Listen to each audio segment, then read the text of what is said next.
હાલ તો ભાઈ ગાડી લઈ લે તો મોરબી જવું છે. કેટલું થાય?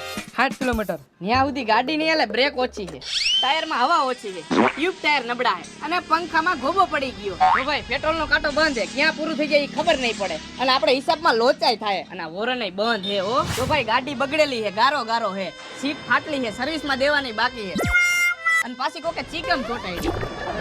જો ભાઈ પેટ્રોલ પંપે પૂગે એનું કઈ નક્કી નથી અને પૂગે તો માંડ પૂગે અને જો નો પૂગે તો તું ધકાઈ કેમ મારીશ અને પાછો રહ્યો તું સેલિબ્રિટી. બોલ હવે ભાઈ ખાલી ખોટા બાના નો કાઢ, તારે ન આવવું તો ના પાડ દે. ભાઈ આવવાની મારી ના નથી, જી છે ને તને ચોખ્ખું કહું છું. રહેવા દે ભાઈ, હું આશીષને ફોન કરું છું, ઓને આશીષ ઓલીને મળતા આવશે.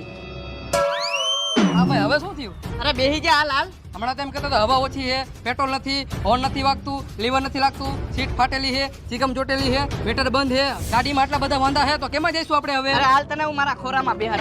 રહેવા દે ભાઈ, આશીષ આવી ગયો, અંબે જઈ મળવા. આ ઉભો રહે તો મારું